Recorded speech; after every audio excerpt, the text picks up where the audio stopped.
Guys, happy Friday. Welcome back to the Man Cave. We've got Brother Jeff in here with us again tonight as a co host, and we've got our systems engineer, Miss Tanya, back there in the background, keeping the show running for us. Thank you guys for being with me tonight. And we're going to kick off just like we do every Friday night with a drink. Jeff, are you having a drink with us tonight? Absolutely. Are you having that Kirkland blend? No, I'm having Jack 7 again. I'm gonna get the Eagle Rare out tonight. Oh, I'm jealous. I got to go get me a new bottle of that. Tanya, what do you got going on up there? I have a vanilla cream latte Oh boy, with whipped cream. good. Well,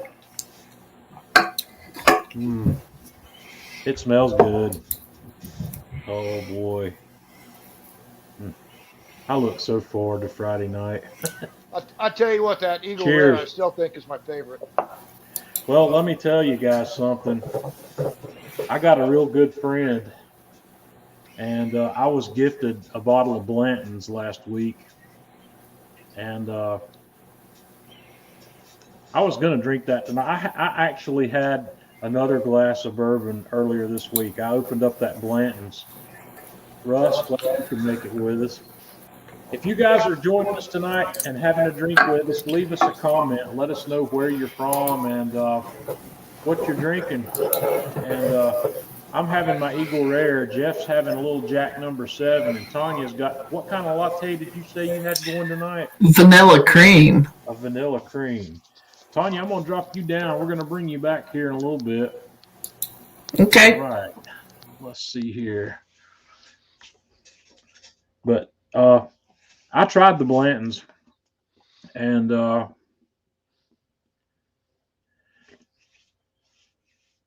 going to have another glass before I pass my final judgment on the Blantons, but I don't think it's something I'd buy again. Or even, I didn't have to buy this one. I got lucky and got it for free because I've got a real good friend. Like I said, he gave me a bottle, and the Blantons is part of Buffalo Trace's mash bill number 2. It's got a little bit more rye in it. It's from the same line that starts out with the Ancient Age, I believe, and then comes on up. The Elmer T. Lee is from that same line, and for some reason or another, I really like the Elmer T. Lee. That I'm very fond of that bourbon, but the Blantons, I'm just not.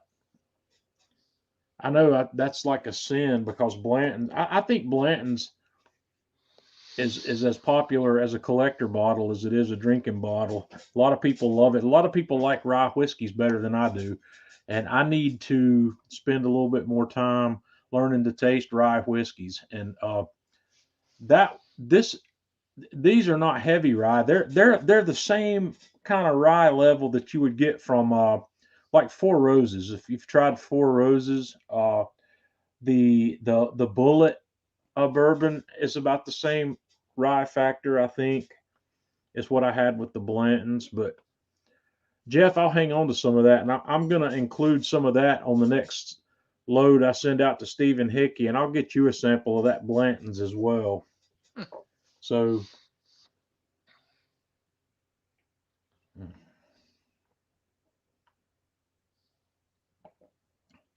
Eagle Rare is one of my top 3. Absolutely. It's currently in my top 3. Right beside Colonel E.H. Taylor, which is from the same mash bill as that, Yep. and my Jack Daniel's Single Barrel Select. Angel's Envy, Brian's having Angel's Envy. I've got a bottle of that back there. I don't know, you can't see it from here. It's back there on my stovetop. I've had a couple glasses out of that. It's good. That's the one that's aged in port. I think it's port wine casks. Yeah. It's got an interesting flavor because of that. Nelson Greenbrier. I thought the Uncle Nearest was the original Jack Daniels. I don't know, maybe not. I've got I've got one of the versions of Uncle Nearest in the cabinet up there. I like it. I won't buy it again at that price though. I don't like it well enough to spend $60 or $70 on a bottle of it. Uh, we'll see how that goes. Jeff, you been cooking any this week? Yeah, I did the my turkey breasts in the mixing using the Atlanta Grill Company brining kit. Was that the first poultry you've cooked in the pellet grill or in that pellet grill? No, I've cooked spatchcock chicken in it before, and both times the skin has come out really good. It's been crisp, so I was really impressed with that. But you and I, we both cook our poultry at a higher temperature. Yeah. Some people who want to go to 225, to me it dries it out. I'd rather cook it fast. I like my results at I like to be north of 400 degrees on my poultry. The turkey, I can't go far north of 400 on a turkey because of how big it is. It's going to be on there longer, and sometimes the outside gets a little overdone if I go much over 400. But I can pull a turkey off at 400 without any trouble. But I do not hesitate to throw chickens in there at 450 and 475. And I just wanted to find out from you now that you've cooked a good bit of poultry we've cooked some on your bark, but you've also cooked some on your pellet Joe as well. I keep telling people that pellet grills are the perfect grill / smoker for poultry. And I wonder how you feel about that.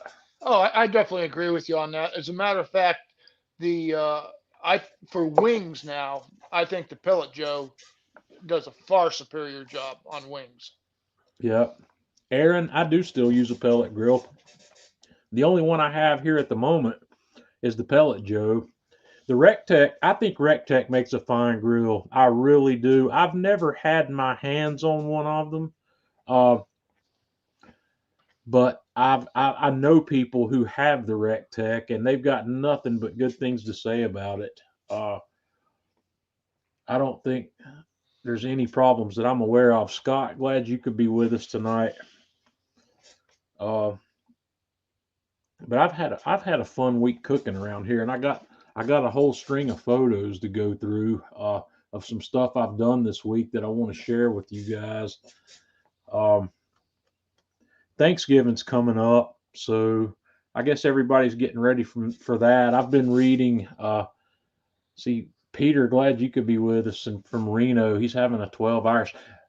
I got to tell you guys a quick story before we get started. My wife and I went on an adventure last night, and I'm gonna bring Tanya back up here with me for a minute. Okay, guys, I want to quote. I need to quote Tanya here. She says, "I've got my credit card, and we're going to some liquor stores." How much better could it get than that? So we went. She needed to get a Christmas / get well gift for one of her coworkers who today was going to be his last day for the year. He's going to be off for the holidays, but this coming week he's having a laminectomy in his cervical spine, and he's going to be recuperating from that for 6 to 8 weeks. And he likes bourbon, and she wanted to get him something, but he likes these Japanese whiskeys. And I'm only slightly familiar with some of those, but I told her I had seen a couple, and we went to look, and we didn't find any that we really wanted. But we did score a bottle of Eagle Rare at one of the ABC stores we stopped at. So I said, get that, because I haven't met anybody yet that likes bourbon that won't like or doesn't like the Eagle Rare. So she's picking that one up. But the comment about the 12-year-old Irish going on there, I've got some, I don't have any Irish whiskey in my cabinet at the moment, but I've got a couple of bottles of Scotch whiskey from Orkney Island, from the 2 distilleries up there, the Highland Park and the Scapa. And one of the stores we stopped at last night had 2 of the more expensive versions of Highland Park. They had one bottle that was like $179, and another one was like $350. So I told I told Tanya that those would make good stocking stuffers. Right, Tanya? Honey, they're saying that your mic might be reverting to the computer. That you've got some echo tonight. It's when you bring Yeah, Tanya back on. it Is happens when it? I bring Yeah. Tanya. Your audio level's really high for me too, so maybe we're getting some feedback because Tanya and I are at the same location, but she's upstairs and I'm downstairs, so I might need to tweak that. I can hear myself echoing in my headphone here just a little bit also, but I am using an earbud for sound where I can minimize that. Hopefully it won't be too bad of a problem. But yeah, Tanya and I had a big adventure liquor store hopping last night. We went to 5 liquor stores in our area looking for some of these things that we couldn't find. So we'll see how that pans out. All right, But I Tanya, have I'm to gonna go. tell you, we Yeah, really wanted to buy that Yamoto because the Yamato. bottle was cool. Yeah, Yeah, that it was was a really. cool I'd never bottle. seen that before. It had like a Shogun mask, really beautiful bottle, and that was like that was $150 version of $100 bottle of Japanese whiskey. It was $50 extra you're paying to get that fancy bottle that it came in. But yeah, that was if I was into collecting cool bottles, that one would be on my shelf for sure. So Tanya, we'll bring you back. Thanks. But yeah, that was a fun. We spent 2 hours running around different ABC stores here or in my area last night trying to find a bottle. I was looking for the Hibiki. It's by a distillery called Suntory, Suntory. And BC Friends saying he's like Glenlivet. That's good. They've got a lot of different versions of that are really good, and I can always find that. But I'm going to get the Highland Park back out next week maybe and have another glass of that. That's been one of the better Scotch whiskeys that I've had.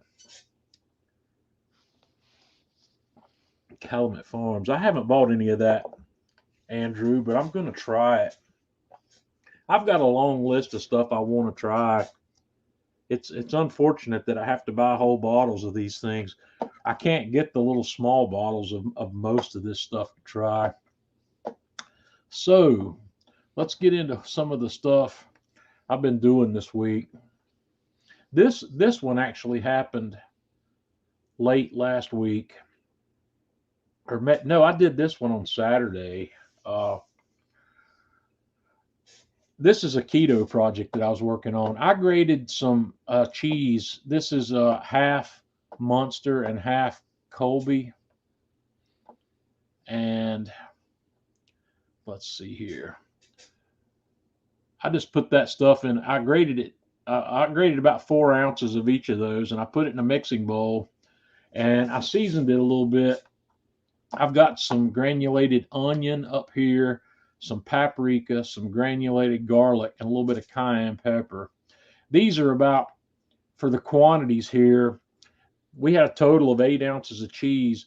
This is a half a teaspoon of granulated garlic, granulated onion, and paprika, and about a quarter of a teaspoon there of cayenne pepper. I just dumped all that in, and I tossed it around to kind of season that cheese up a little bit. And I fired up my Alpha oven for this project just for fun because I haven't fired up my Alpha in a couple of weeks, and I was itching to cook in it because I love cooking in this oven. And Jeff's got this same oven, so he's well aware of the addiction that comes along with Definitely. cooking in that kind of oven. It's crazy. I got out my 9 by 13 inch Lodge baking dish, and I sprayed in a little bit of cooking spray, and I took a paper towel and just spread it out kind of evenly. And then I put all that cheese in the pan and just spread it out as evenly as I could. And then I got some Parm and just used my microplane grater and grated a little bit of Parm on top of that because I like Parm. It brings an extra level of goodness to other cheeses. I don't know how to describe what that does, but you know what I mean. So I tossed that guy in the Alpha, and I had the Alpha I had preheated this alpha and I had it running probably at around between 4 and 450 roughly. And I put in one of my fire bricks because I wanted to eliminate the direct radiant heat going to this pan and only get the convective heat coming over the top and the deck heat coming from the bottom. The radiant heat in these ovens is powerful. It really will let things get away from you if you don't learn how to tame that. And here it is cooking. This cheese is melted. It starts bubbling. But my objective here was to let it brown up about like we see here. And that's about as far as I'll let this go. I pulled that out at this point and I took it out and let it cool. The mistake that I made here, well, I don't know if it's really a mistake, but this cheese comes easily out of that pan. I wanted to cut this into squares with a pizza cutter. I let it cool too much before I started cutting it, and I had trouble getting squares because it was a little bit brittle. Next time I do this, I'm going to take it out of the pan while it's still nice and warm and cut it immediately while it's soft. And I may also pull it out a little sooner because this is what they call a keto cracker.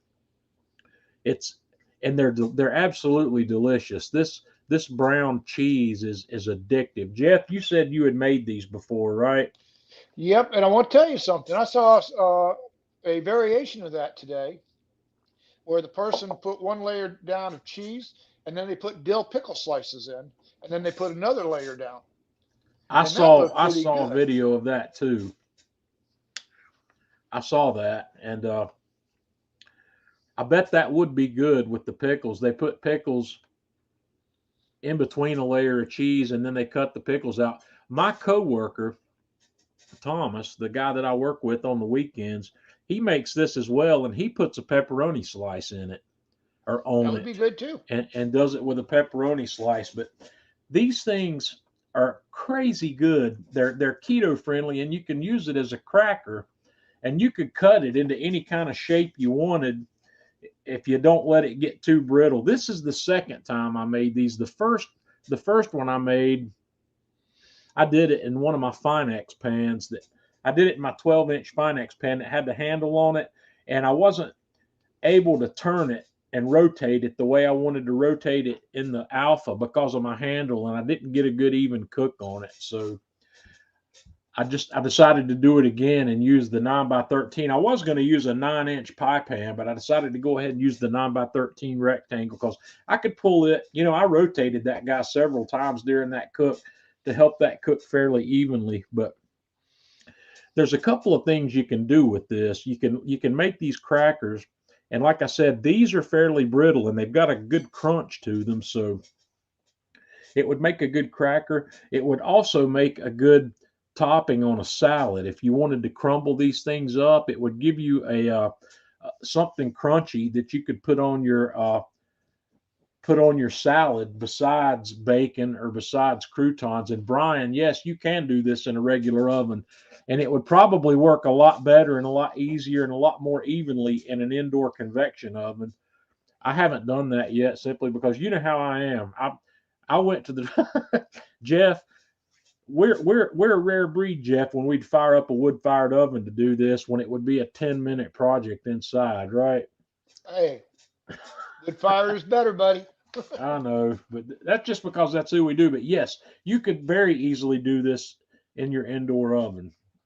And I think probably the next time I do it, that's probably what I'll do. I want to, the indoor oven would give you a higher level of control, and it's probably a better way to do this because then you could base it on time and know how long you need to leave it in there to get the consistency that you want. One of the things I've been looking at is doing this in a round pan and making a smaller round version of this and not let it get so brittle and let it where it keeps some flex to it, and you can make a taco shell out of this. And that's something that Tanya and I are gonna try, and I'm going to have to experiment with it and figure out the right consistency. Because if you let it go too far, it'll be brittle and it won't bend. But if I get that out at the right time, it'll be flexible enough to where I could have a round one and make a taco shell out of it. But tacos are something I haven't had since I started this keto project. I'm about 23 or 24 days into my keto project now, and I'm missing, the bread. This is kind of you go gluten free whether you want to or not if you're on keto, because anything that's got wheat flour in it is going to be high carb. And but anyway, this is something. Even though this is keto, this is something you should try because it's incredible. It tastes amazing, and it's really a good snack, and it's good for a whole lot of things. Now, John, earlier you when you and I were talking, you talked about swapping out the spices for the just using the River Street blend. Have you done that yet? On the cheese, Yeah. no, I haven't. I haven't tried a general a regular barbecue spice on this, or barbecue rub on this, but I could. There's any number of things you could do with that. I think it would also be good with some ranch dressing mix in it. It's one of these things that there's so many different roads you could take to make that incredible. I wouldn't know where to stop once I Hey, started. you got all that wing zing dust in there. You got the ranch. Throw some of Yeah, that in and there. that's something you could even toss on after the cook. Yep. Garlic and herb, Scott. Yeah, you're right, man. There's unlimited possibilities with this, but I think it's something everybody ought to try. And I wrote this cook up as a post on the Atlanta Grill Company Facebook page, so it's back there along with the details of how I did it. So there's a reference there for you. I did not make video out of this, but I might at some point. We'll see. So what's next in my lineup here? Oh, here, this is the Blantons uh, that I was given over the weekend, and it's pretty. And these racehorse bottle tops are what people collect. I think there's 8 or 9. Blantons. There's 8 of them in each series. Every time they release Blantons, there's 8 variations of this bottle top of this horse. And these horses are like Kentucky Derby winners or something. I don't know the whole story. I haven't followed that. And there's a little letter right here. That's an N. So there's actually 2 N's, but you can get one with Blanto and then a second N and an S. And they're all different. People collect them and they make a little stand where you can put the bottle tops. And, that's that. That's the Blantons thing. So the next project I did this week, I got one of those dry aged steaks out. Is Huzifa with us tonight?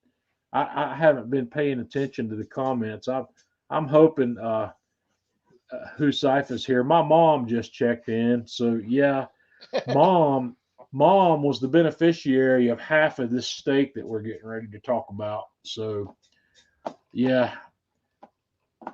Oh, she's also talking about a cake. She made fruit cake today, so I've got to go check that out. But my video project for this week was this steak. This is that big, thick, 2-inch thick ribeye that I cut out of my whole ribeye roast that we dry aged recently. And here's a picture of it trimmed up. So what I did to prep this guy is I rubbed a little Worcestershire sauce on the outside of it, and then some of my homemade seasoned salt is all that went on this. And the reason I put Worcestershire on it is because I learned a little bit of a lesson when I decided I was going to dry brine my dry aged ribeye roast that we did a couple weeks back. The moisture content on this dry aged meat is low enough that the dry brine didn't work very well. So I decided next time I do that, I'm going to have to give it a little help. And I decided to give it a little help with Worcestershire sauce, and that worked perfectly. This guy, I put it in the refrigerator on this rack for 12 or 14 hours. And this is what it looks like when it comes out. You can see that all that salt dissolved and it got absorbed into the meat, except for on this one piece of fat. This one fat uh, vein right here didn't take it, but this is what it looked like the next morning before I got ready to put it on the grill. And I put it on, I fired up the Kamado Joe Classic 3 with the slow roller. I ran it at 225 and I put this guy on there with a temperature probe from the fireboard. And it took right at an hour for me to bring this guy up to about 113 or 114 internally. And when I got there, I took it off, I wrapped it up in foil, and then I fired up the Auto Wild. I really wanted to put a sear on this guy with the Auto Wild. And this is what it looked like right as I was taking it off. This is what this meat looked like after it had been slow cooking for an hour on the Joe. So then I put it in the OFB and got a sear on both sides of it. And this thing was gorgeous, guys. It was absolutely beautiful. This is what it looked like right when I took it off. And here we are on the cutting board. And there's what it looks like, you know, cut open. And this was a lunchtime meal for me the other day. I ate half of this for lunch. And I took the other half of it to Mom. And their mom says, it's the best steak she's ever eaten, and I wouldn't argue with her on that. It's really good. That the dry aged beef is just unbeatable. I love it, and this is how we ended up. And one other note, I wanted to tell you. I don't think I brought it up last week. I got an email the week before last from the steak locker people. You know, I've had that steak locker on order for quite a while now. I got a note from them that said it would be arriving at their facility this week and that I should get a shipment notification this week.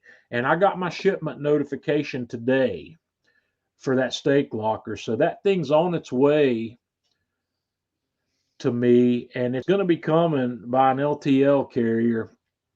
And when it reaches a dock in my area, they will call me and schedule a delivery. I may see that here next week. I don't know with the holiday whether I'll see it next week or the week after, but they'll be calling me because it'll be coming on a pallet. So we will have the steak locker very soon, and I'm really looking forward to showing you that thing. And I'm going to buy another roast probably to dry age in the steak locker, and this time I'll probably do a strip. What do you think, Jeff? Should I do a strip or should I do another ribeye? I would do another ribeye just so you can compare the two, since you know that one there is fresh in your mind. Yeah. Well, that's a lot of money. I know. Oh, this one cost me nearly, with tax, this guy was over $250. That's a lot. We'll see. I'm definitely going to do another roast one way or the other. I'll have to look. I would really like to see beef prices come back down to normal. I think everybody would like to see that. Geez. This one was I paid $15 a pound for this guy, and I'm used to getting that for $11 a pound, and that just wasn't the case, and that adds up. So we'll figure out something, because I want to get a beef dry aging project done on the steak locker as soon as I get it, because the more I've been investigating charcuterie and sausages and dry curing stuff like that, the more I want to try that too. And that I can't do that at the same time I'm doing beef, because the humidity and the temperature settings are different for those two projects. But I want to do a couple of the things I want to do on the charcuterie side with the steak locker are summer sausage and pepperoni. Those are two I know that I want to do right away. I might try to do some salami. Thomas Thomas got the steak ager. Yeah, I'm familiar with the steak ager. It doesn't have quite the space that the steak locker has. The mid-size steak locker. I can't get that. That's really what I would love to get, would be a full subprimal, bones and everything. I'll have to do some investigating. I've got a source that's not too terribly far from me where I might be able to get that, but I'll have to look and see what it would cost to get the whole subprimal. And Eric, no, you can't. The dry aging process creates a pellicle, and by the time you trim that pellicle off of an individual steak, you wouldn't have enough left. It's too wasteful, I think, to do it on a one steak level or two steak level. You could do it, but the trimmings, you need to start out with a 3 or 3.5 inch thick steak to have something thick enough left over by the time you trimmed it. So I wouldn't recommend that. That's not a good. If we could do that, more people would be doing it and not spending the money on some of this stuff that I've bought. That reminds me, Jeff, I've still got these bags sitting here that I need to drop in the mail to you. We'll wait and see if we're going to hook up this coming week or not before I put them in the mail.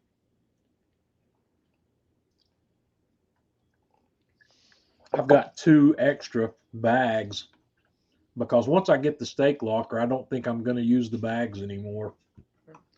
Well, when you get ready to do the charcuterie, you let me know, because I'll go in half with you on the summer sausage.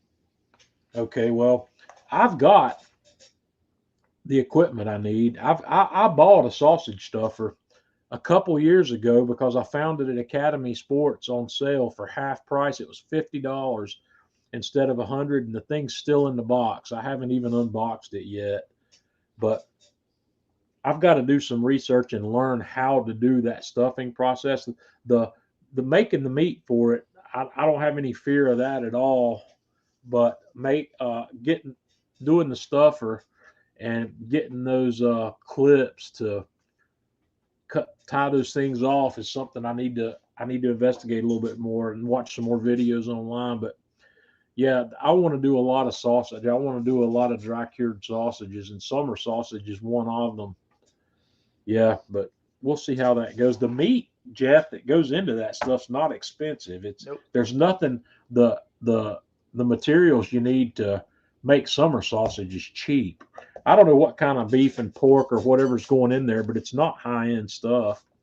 A lot Academy of people. Sports also sells a kit for it. Yeah, Academy has everything I need for the charcuterie. In fact, they've got the casings, they've got the tools, the ties, the clamps, and everything. So I just need. Once I figure out what I need, I'll run down there. But yeah, summer sausage is definitely something I want to make because Tanya loves summer sausage, and if I can come up with something like that she likes, we'll be gold. So where are we next in our chain here? Oh, this is my haul. I made a haul from Sam's Club this week, restocking some keto requirements. I ended up buying 10 pounds of ground beef, 8 big chicken breasts, and some of these sausage links that I have for breakfast sometimes. And it gave me a chance to work out my vacuum sealer. I brought that stuff home the other morning and immediately broke it all down. Individual chicken breasts in a bag and 1 pound of ground beef in each of those bags. And I used my JVR Vac 100 and made pretty quick work of getting all that stuff vacuum sealed and put in the freezer. When I vacuum seal ground beef, I like to mash it flat in the bag after I've got it vacuum sealed. Get it as flat as I can because they stack nicely and they thaw quickly. And Mom wants to interrupt us and ask a question, so let's definitely take Mom's question and see what she's got going on. What's up, Mom?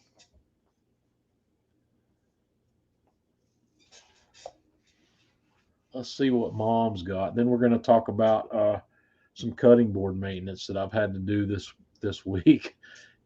that's one of my favorite cutting boards there. And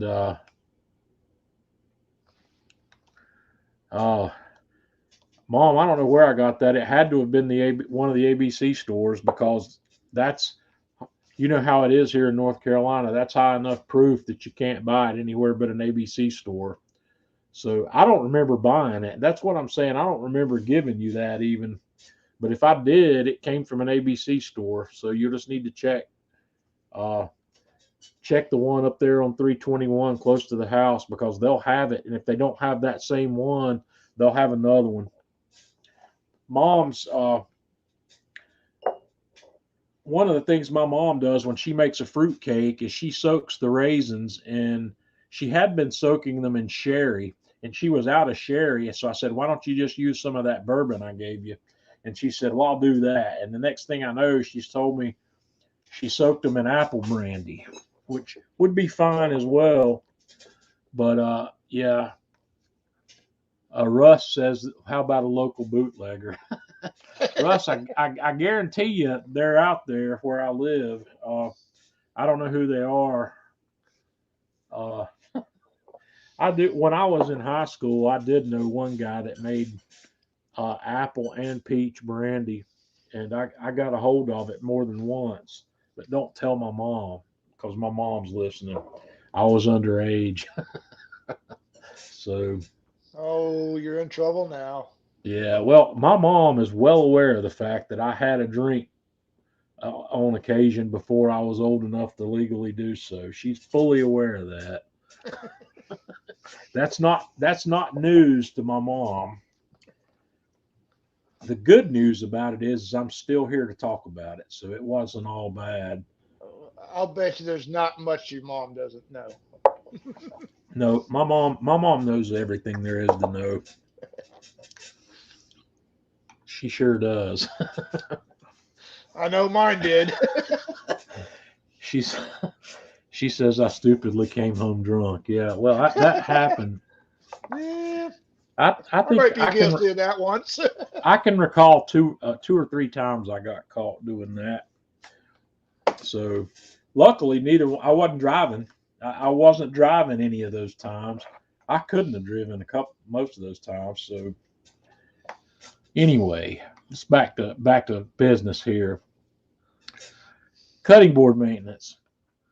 This is one of my favorite cutting boards right here, and I got this thing for a steal a couple years ago on Amazon. I think they actually had it priced wrong.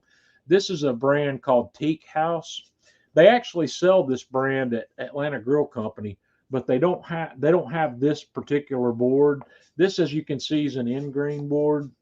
And night, Mom. Glad you could stop in. I'll talk to you tomorrow. But this board, you can look at it and you can tell it's kind of dry, and it's gone longer than it should have without being maintained. And I have a couple of products that I use on my cutting boards. This Boost Block Mystery Oil and this Boost Block Board Cream, they're both really high-end products for cutting board and butcher block maintenance. They both work really well. And I'm going to talk, I use these simply because I have them, but I'm going to talk about another option before we finish talking about the cutting boards. But what I do when I get ready to oil these boards is I put a liberal amount of that Boost Block Mystery Oil on that board, and I'll take a half a sheet of paper towel and spread it out evenly where I've got a really heavy liberal coat of that on there. And then I just let it sit. I'll let that sit overnight. And it's a very heavy coat. And the next day I come back to this board, and this is what it looks like. It's taken most of that in. It's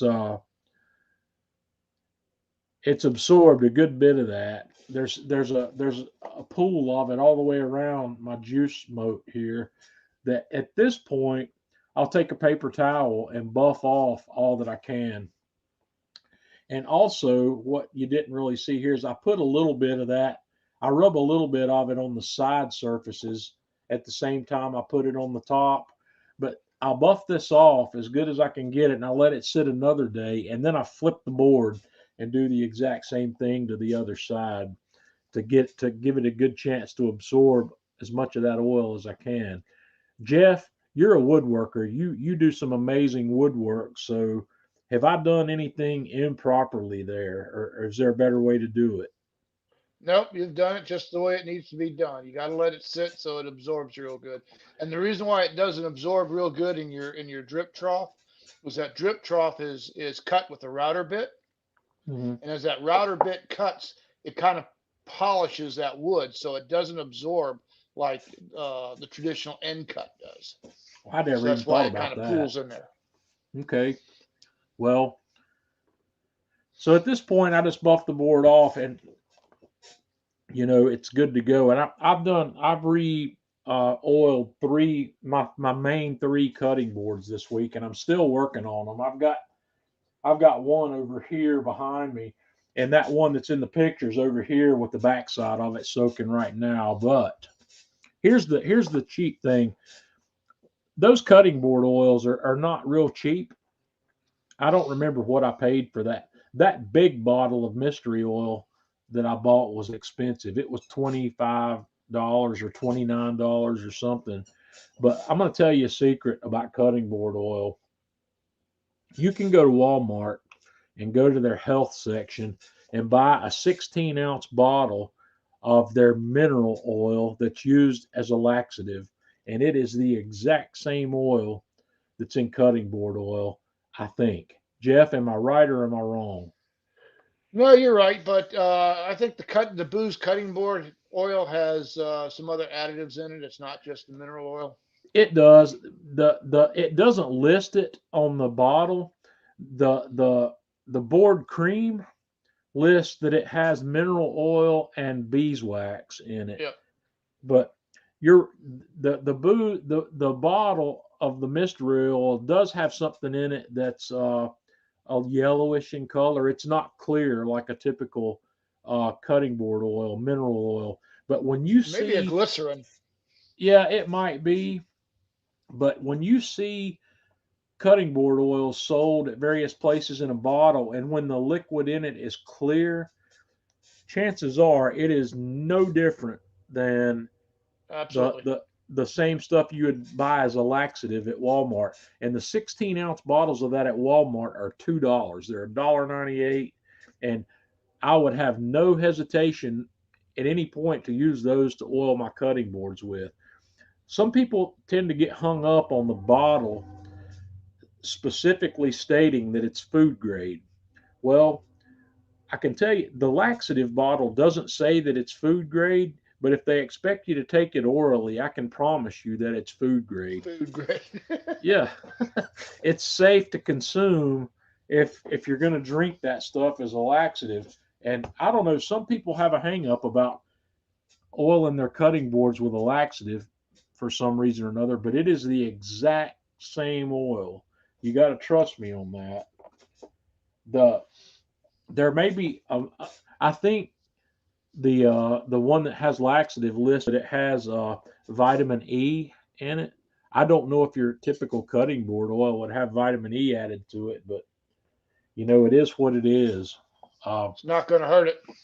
No, but I would feel just and when I run out of what I've got, I'm going to put my money where my mouth is, and I will buy a bottle of the Walmart laxative, and I'll oil my cutting boards with it, and I'll do a post about it when I do. So I went to look today. I was going to do this post, and I was going to pimp Atlanta Grill Company at the same time because I like to do that. But they don't sell the Boost block, the Boost mystery oil, or the Boost board cream. If they do, it's not on their website. It's they don't have. They've got some other cutting board oil listed there that is a clear mineral oil. I don't remember what brand name it is. Honorog says I'm funny tonight. What's you do you? He probably wouldn't oil his cutting board with a laxative. What do you think, Jeff? I don't know. Hey, on my woodworking, I've changed over from stains to using beeswax. I tell you what, the Yeah, finish comes out a whole lot nicer. You buff that right. out, throw a buffing wheel on there, comes out When I use beautiful. when I use that board cream, that Boost board cream, it does leave a really nice sheen on the board. And Matter of fact, I think that's what I used on Tanya's box was the yeah, beeswax. this stuff, my I like my wooden cutting boards. I really do. I think they're the best surface to keep my knives in good shape. But I put meat on my cutting boards. I'll put meat on these wooden cutting boards just as often as I'd put veggies or anything else on them. So when I'm done, I wash my cutting boards with warm soap and water. I feel that I need to do that to sanitize the board. I probably uh, could change that routine, and I could even use I could use vinegar to sanitize the board, but these boards can't take a whole lot of warm soap and water without without drying them out. So what you see there in this first picture, my boards get to looking like that about once every 4 months. These three boards that I use most commonly, I'm doing this to each of those about 3 times a year, roughly. Probably what I really should do is get myself a good uh, plastic board for my meats and just use my wooden boards for non meats. Do you use a wooden board, Jeff? Not for meats. I use the plastic boards for meats just because it's easier cleanup. I don't have to sit there and use soap and water on my wooden board. I'd Right. rather cut my vegetables on my wooden boards. Well, maybe I'll have to talk with you sometime about what your favorite plastic board is. I've got one that I like. It's just not big enough for meat. It's an OXO board that I really like, but it's too small. I've got I've got one of these. It's about a 16 by 20 that came from Sam's Club that's plastic, but I swear that thing's warped and it's not flat anymore. And I always have to put a wet towel or something underneath it to keep it from moving all over the place. I do that typically with any of my plastic boards just to keep them from moving. Because even when they're flat, you start chopping really good, Yeah. they'll walk on the countertop. Jeff, there's a question you need to take. What's Any way that? to repair a split between end grain? Well, yes, there is. You got to get food grade glue. You glue it, and you got to have a bunch of clamps. Yeah, And I don't mean the hand clamps that you clamp. It's got to be the crank clamp that you can really put a lot of pressure down on it. right. And usually that'll bring it back together. But if it doesn't, then you're going to have to do what's called cutting a butterfly out of a piece of wood. And what you're doing is you're using that butterfly and you're cutting that pattern out in that cutting board and you're inserting that butterfly that keeps it from separating anymore. Okay. Well, yeah, that I wouldn't know anything about that. Jeff is the woodworker. Jeff is an expert woodworker. You probably I we wouldn't need say to expert, but no, I can do a few we things. need to have you on here as a guest one week and talk about these things that you make because they're incredible. Have you ever made any cutting boards? No, that's the one thing I keep wanting to make. I've watched all the videos on how to do the cross grains and whatnot, but I just never have enough scrap wood around to do it. Every time I think I got enough scrap wood, I'm using it for something else. So Well, I do want to make one though. these people that I watch make them on YouTube, they're not making them from scrap. They're doing it. They're making a batch of them at one time. They'll buy the boards and make whatever pattern they want to make. But uh, what about end grain versus edge grain? Is there a big difference in that? Well, end grain is better for your knives than a edge grain is. It heals better, Yeah, and like I said, it's better on your knives. I've got a couple of boards here. One of my favorite boards here, actually two of them.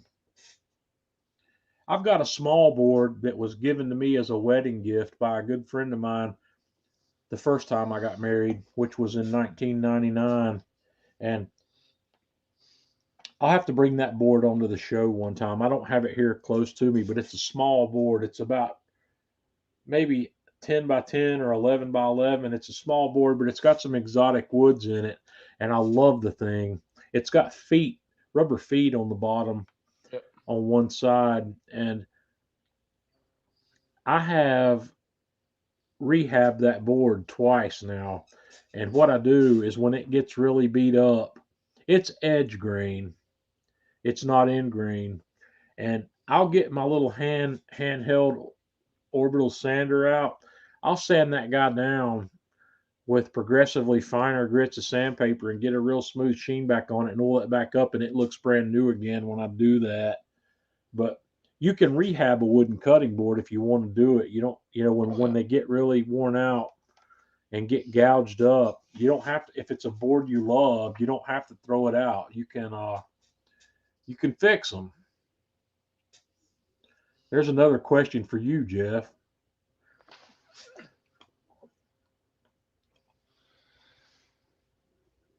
Some I do, some I don't. If I'm using, because I use a lot of exotic woods like Paduke, spalted tamarin, and whatnot. Uh, Paduke is not really a good smoking wood, but any of my leftover maple or hickory or oak that I use, yeah, I'll use those scraps. What does that tamarind have a unique aroma if you smoke with it? Is it I anything haven't like the smoked. seasoning, the spice? No, it's not. I haven't. No.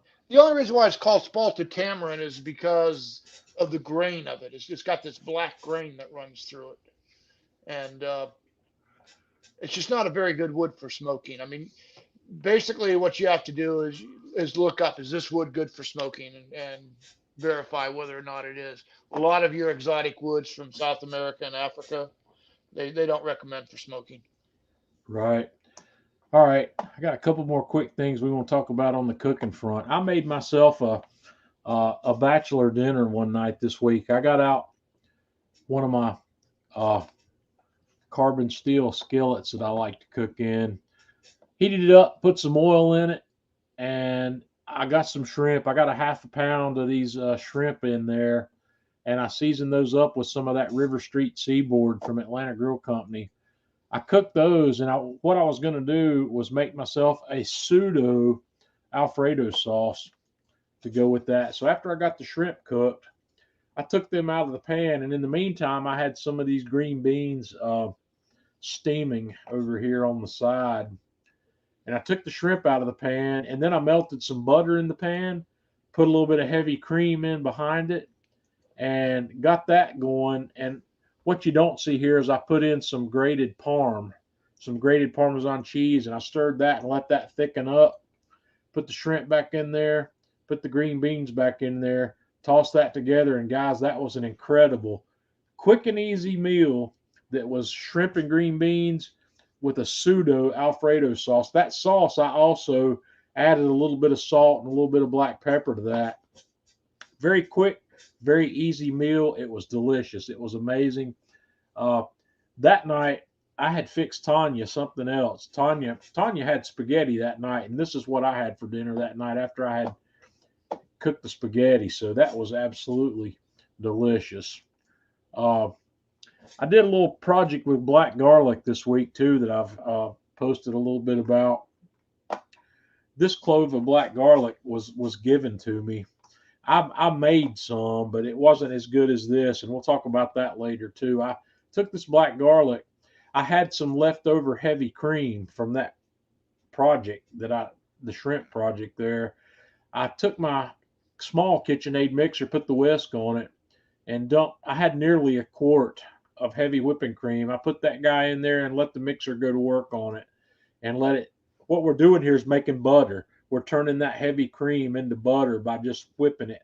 It takes about 20 minutes to do this, and you can watch it get thicker and as it goes. And then all of a sudden, you've got a bunch of butter in your whisk, and you've got a bunch of buttermilk left behind. So right here, I took the bowl off the mixer, dumped that into a colander in my sink, and the solids that were left over, I put back in the mixing bowl. I put it back in, and we ran it again for a little while to get a little bit more of that buttermilk out.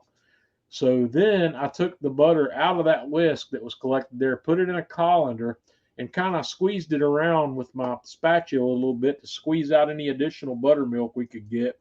Rinsed it off with cold water. You want to get as much of that buttermilk out as you can. And then what I've got is butter, unsalted butter, because I didn't put any salt in it. So I took the cloves of black garlic and I chopped them up as best I could. These guys are kind of hard to chop because they're gummy, they're pasty. So I just wanted to break it up as much as I could with my knife. So I put my butter in a mixing bowl, put the black garlic in there with it, grated some of that parm, I put it in there, and then I took a fork and just went to work in that with my fork, mixing all that together as best I could, and took that out, put it on a sheet, a piece of saran wrap, and then rolled that guy up into a log. And what we have here is a compound butter that's going to be absolutely incredible. You'll be able to slice off medallions of this and put it on a steak, put it on a chop, melt it over veggies. You could use this in a pan to saute anything you might want to saute in a pan to bring that extra umami bomb along with that. And Lamb chops. yeah, lamb chops. Guys, this black garlic thing is something you need to experience somehow or another. I tried making it, and the process of making it, you have to take a whole bulb of garlic, you wrap it up really tightly in plastic wrap that in foil, and then I put it in my dehydrator. And you've got to run that dehydrator for 3 to 4 weeks at 140 degrees to make this happen. And I promised Tanya that I wouldn't do this again because about 4 or 5 days into this process, the house smells like garlic. And it takes another week to 10 days for that aroma to subside. And I don't really know that it subsides. I think you just get used to it. But it's a 3 to 4 week long process. And my dehydrator will only allow me to program 24-hour runs. So I had to do it. I had to every day. I had to reset the timer on my dehydrator to keep it going. But it kept going. You know, it worked, and I got some good black garlic out of it. But in the meantime, when I posted about this, somebody said, "Oh, you just need one of these cheap black garlic fermenters," and they've got these things on Amazon that look kind of like an Instapot that are designed to do this. They're anywhere between $80 and $150 depending on which model you buy, and they'll run these things do it in 12 days. So I thought that was kind of weird. So they might be running a little higher temperature for a shorter time, but I went and looked them up on YouTube. I found a couple of people that had them that got really good results with them. So I think probably after the new year, after I get Christmas behind us and everything, I'm going to buy one of these things and try it out, because you can get 12 to 14, 16, maybe even 18 bulbs of garlic into one of these things and do it. So, but the flavor of black garlic is phenomenal. This is something I've personally never seen for sale anywhere, but I'm told Costco has some black garlic. Jeff, have you ever seen black garlic at Costco?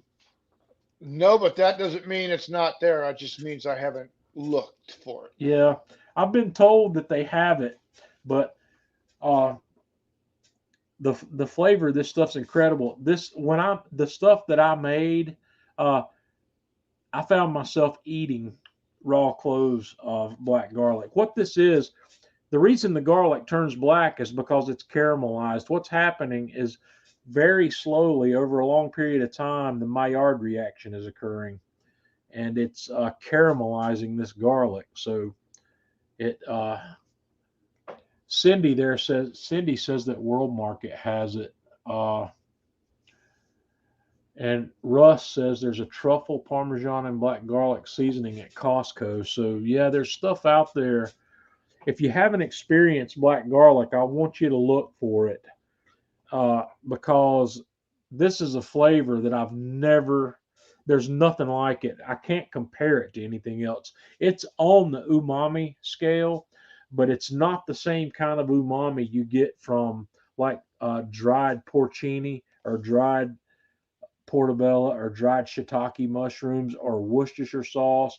It's not even the same umami you get from anchovies, anchovy paste, or even fish sauce. It's different.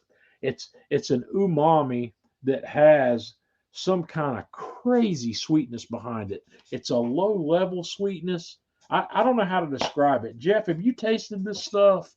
Yeah, I agree with you. It's a low level sweetness, and it's just got an intense flavor that's out of this world. Yeah, it's really crazy. But I'm gonna do some stuff with this.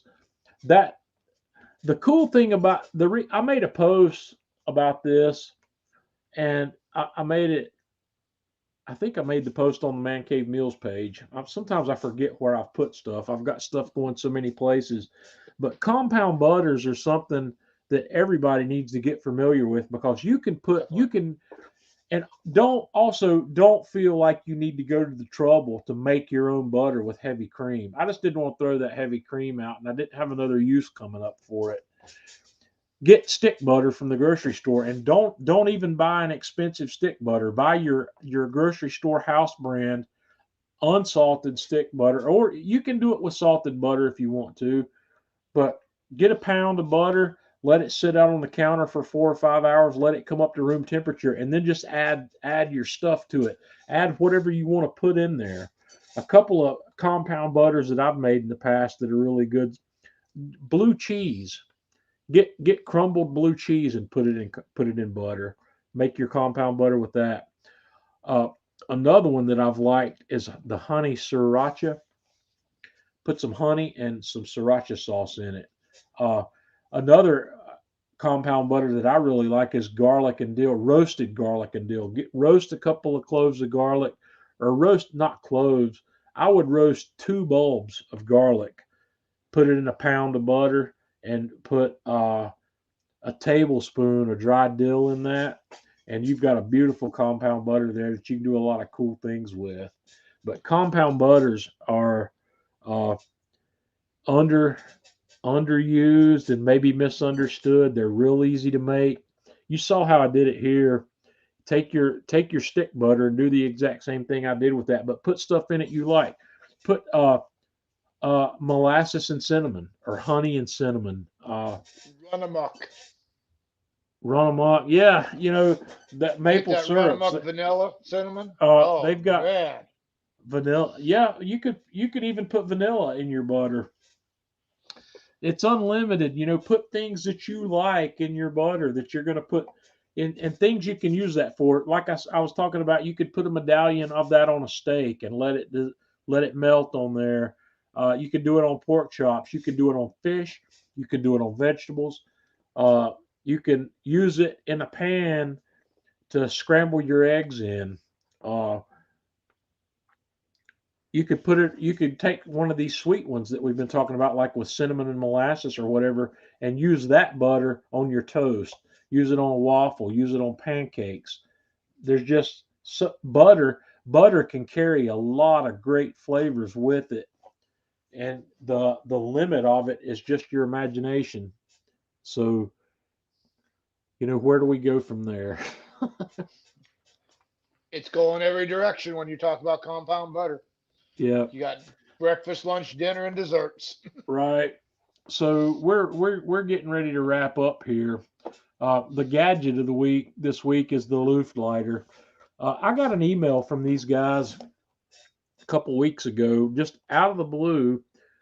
They found my YouTube channel or whatnot, and they sent me an email and said, "We'd like to send you a Luft lighter." And I get these emails occasionally, but I normally I turn them down. But in this case, I did not. And the reason I didn't is because Atlanta Grill Company sells the Luft lighter. And I said, well, they're going to give me one. So I'll make some content with it since Atlanta Grill Company sells it. They said, we'd like to send you a Luft lighter. And if you like it, there's no strings attached. But they said, if you like it, we would like for you to tell your audience about it. So one of the things I did today, this morning, I got up and I made a demo video of the Luft lighter, and for those of you who don't know what the loop lighter is, it's a fire starter device that's a forced air, a forced superheated air fire starter. And this is a picture of it. This guy's about 18 inches long. This one has a nearly a 10-foot long cord on it for power. You have to plug this one in. And this power switch here is a dead man switch. You have to keep your finger on that switch for it to start blowing hot air. And that's the last picture I've got. I've made a video. I haven't published the video yet. I'm going to put it up later. I'll put it up early next week. There will be a video of this going up on the Man Cave Meals YouTube channel and on the Atlanta Grill Company Facebook page and YouTube channel. But this guy is just, it's a heat gun, basically. It's a purpose-built heat gun for lighting your charcoal. And their statement here is that it will light your fire in 60 seconds. So, and Eric says, is there a lot of sparks? Most of the time, yes, when it comes to hardwood lump charcoal. Anytime you're using forced air to light hardwood lump charcoal, the likelihood of sparks is high. Sometimes it's going to be worse than others. And in the video I made, you get to see some sparks. You'll be able to see some sparking occurring. But you can also use this guy to light briquette charcoal. And I wanted to see if I could light my Alpha wood-fired oven with it today. So I made a video. Let me see if I can find that. I did a little video clip. Let's see if I can there. I use this guy. Well, let me get that back in here. There we go. It's a little super slow-mo video. I put some wood in my Alpha oven today, and I used the loop lighter to fire up the wood in my Alpha oven just to see if I could do it. So the result on the Alpha oven wasn't that great.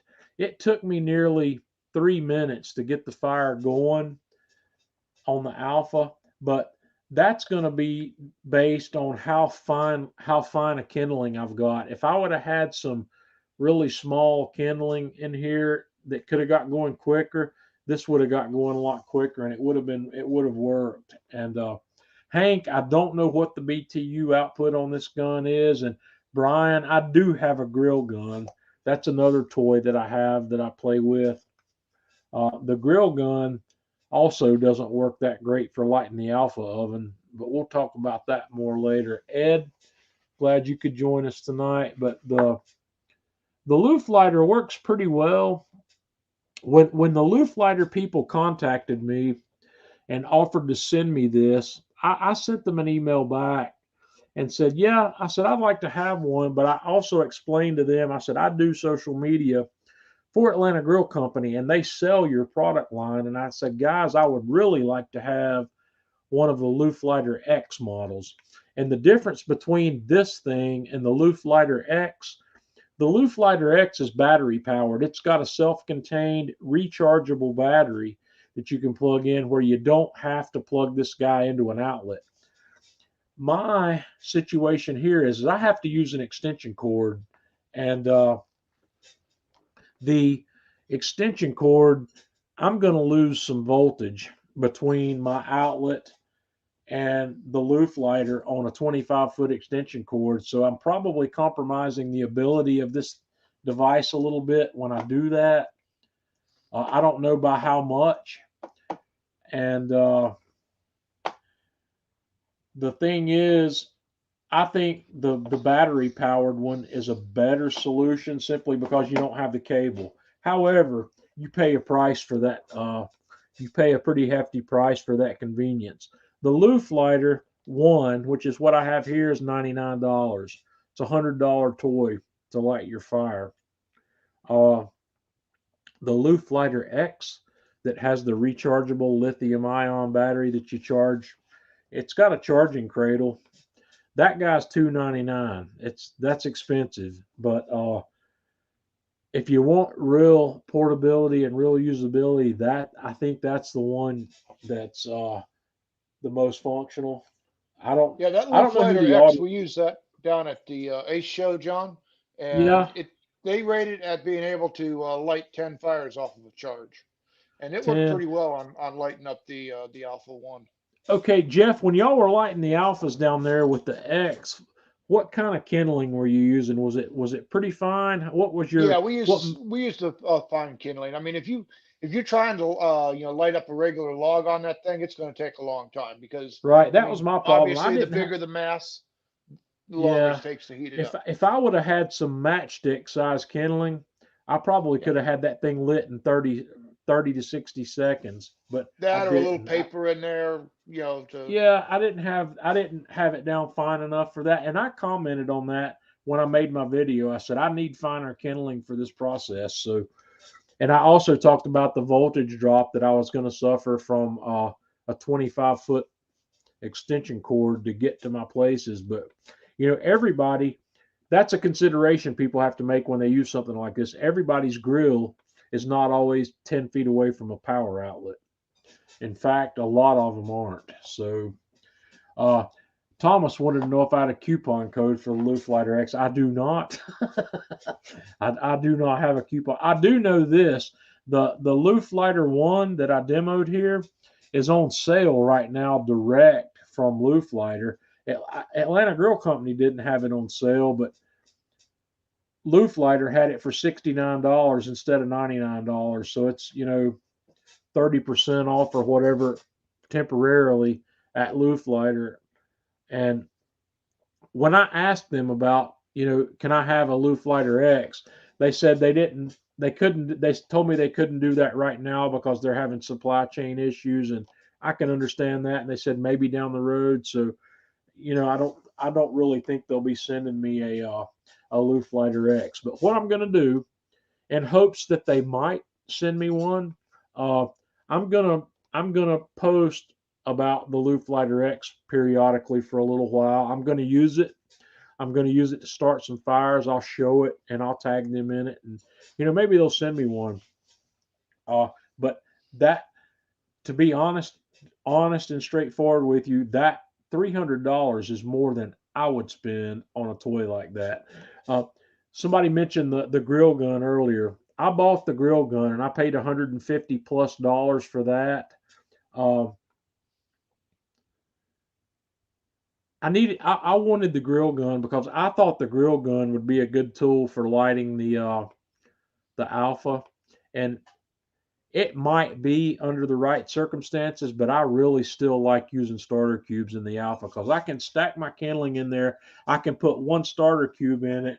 I can set my door back in front of it with a nice gap in it. I can walk away and go do other stuff. And I've spent, what, Jeff, 30 seconds on it, yep, and I walk that's the way away. I And do it. It's when I come back to it, it's blazing, and I haven't had to stand there for any length of time to do it.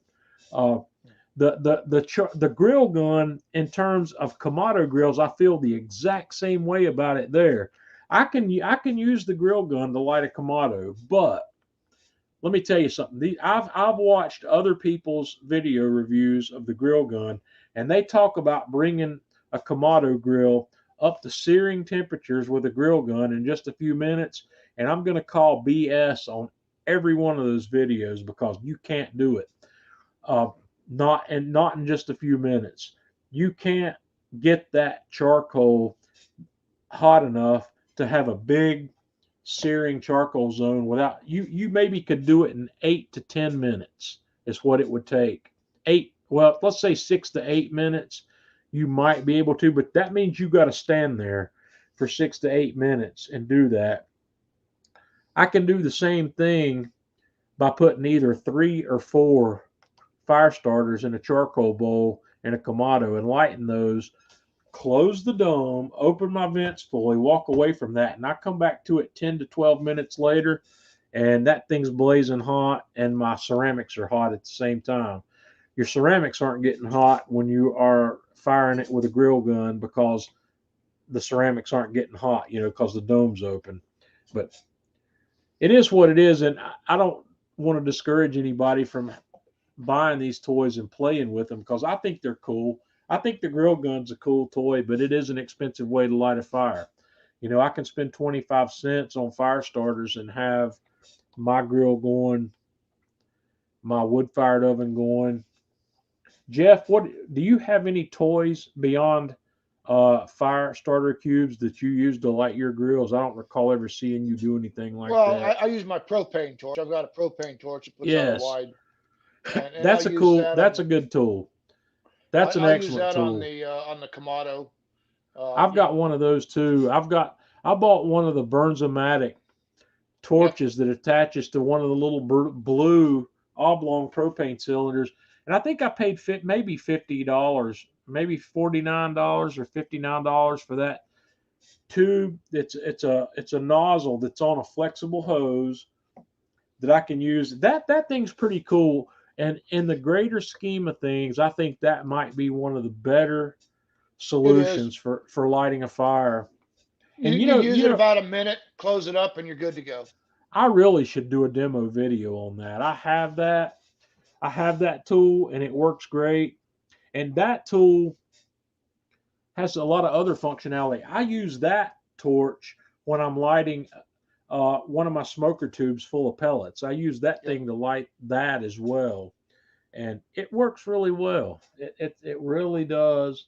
And it's cheaper. The only thing that's cheaper than that is the Harbor Freight version of the grill gun. Harbor Freight sells a tool they call a weed burner that's pretty Yeah. much it's a 2.5 foot long version of a grill gun that you hook to a 20-pound propane cylinder. You can't hook that thing to a small propane cylinder, but there's a lot of people that use those weed burners, and I've got one of those too that I bought. I didn't buy it to light my grill with, but I paid $20 for mine, and they've since gone up to $30. But I bought it when I was building my first ugly drum smoker. I bought one of those to burn the paint off the outside and burn the lining off the inside of the drum that I was converting into a smoker. And but I still never used that to light charcoal with. I thought that was a huge, a time sucker, a hassle to have to drag that out, hook it up to a propane cylinder just to get my fire lit.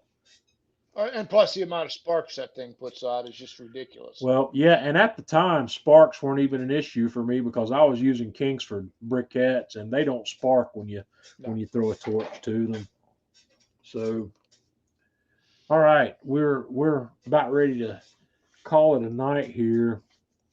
Scott says he uses the same torch to sear. I experimented with that today.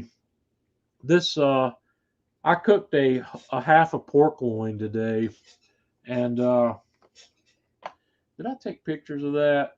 I don't know if I did or not. Yeah, I tied up a pork loin today, and I took it outside, and I seared the outside of this guy with my grill torch. But I don't think I took pictures of it after I seared it. Well, here, I took a picture of it before I seared it. This is my grill gun, and I was using my grill gun.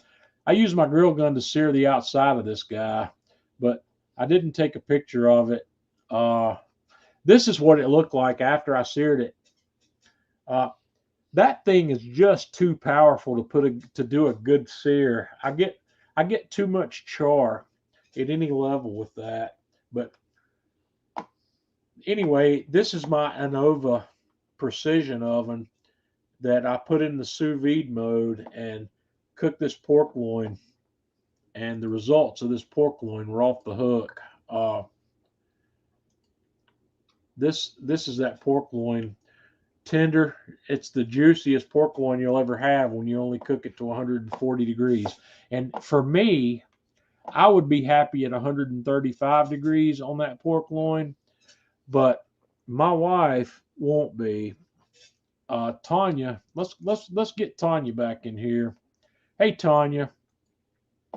When Tanya does not like meat that has any pink showing in it, and through experimentation, I've determined that you've got to take pork loin and pork tenderloin to at least 140 to have no pink in it. And this was cooked to 140 or 141 that you see right here, and there's no pink in it. That's the point where all the pink's gone. When I do mine and do it at 135, there's still a little bit of pink in there. And I don't have a problem with that, but the rest of my family won't eat pork that's showing any pink. And I've cooked the last time we had Tanya's parents here for dinner, I cooked pork chops. I did my molasses and cinnamon brine pork chops, and I seared them outside, and I finished them inside this way. And Tanya's dad told me those were the best pork chops he had ever had. And it's that 140-degree mark you've got to look for on these pork chops to really bring that to life. They're just dripping. They're dripping with juicy tenderness. Tanya, any thoughts on the pork chops? She doesn't hear me. She's got her mic off. Yeah, I've got the mic off. That way there's not that echo problem, but they were good. All right. Jeff, do you cook your pork chops that way? I cooked 135. 135. Yep. I like 135. 135. It's nice. It's moist. It's cooked. You don't have to worry about anything. But you're right. A lot of people don't like pork, showing any pink to it. Yeah. And back in the old days, you couldn't, but now you can. Right. They don't. The FDA is it not the FDA? The which government organization is it, Jeff, that sets the cooking temperatures? It's not the FDA, is it? This the USDA. USDA. Yeah, USDA. Okay, Department of Agriculture. It used to be. They used to say you need to cook pork to 165. I think they still say you need to cook poultry to 165, but I just don't do it. No. I've learned enough through learning about sous vide that I know I can have pasteurization at lower temperatures if I give it the proper amount of time to get it there. And there's an important thing I've learned in these cooking classes that I take online is some important temperatures to know when you're cooking. And 165 degrees is one of those important temperatures. The important thing about 165 is that is the temperature at which proteins denature. A protein goes through an irreversible change when it gets to 165 degrees. It has contracted all it's going to contract, and it's squeezed out all the moisture that it's going to squeeze out. This is an interesting thing when you look at the barbecue world, where we're going to 200 plus degrees on some things, but there's other things going on in those meats. There's collagens and whatnot that are breaking down in those meats that those don't exist in a pork loin or in a chicken breast. So anyway, guys, I appreciate you hanging out with me. I've done a little upgrade here on the software that we're using to bring Jeff in here as a co-host. Jeff now has the same sort of console that Tanya and I have on this software. So, yeah. So, guys, I appreciate you hanging out with me. We're going to be, I haven't decided whether or not we're going to do a live stream next week or not. Next week be Black Friday. It'll be the day after Thanksgiving. You'll just have to watch for an announcement. I'll decide probably on Friday whether or not we're going to have a live stream next week. Jeff may be going to visit Atlanta Grill Company on Friday next week. If he decides that he's going to go to Atlanta Grill Company on Friday, Tanya and I may decide to go to Atlanta Grill Company on Friday as well. But I've got to do some investigating to see what traffic in the Atlanta metro area is going to be like on Black Friday before I decide whether or not I'm going to go down there. But Tanya and I, if we go, I'll hit Atlanta Grill Company, and then Tanya and I'll probably go visit the Buford Highway Farmers Market on the way back. And We'll just see. If I decide to do that, we're probably not going to have a live stream next Friday, but just watch the Man Cave Meals page on Facebook. And if you don't see an announcement on Friday, then we're probably not going to have a live stream. But I appreciate you joining in with me. And guys, until next week, y'all have a good one. And leave me comments if there's topics that you'd like to see discussed here. I'm always open to suggestions. So everybody, have a great Thanksgiving, and we'll see you either next week or the week after that.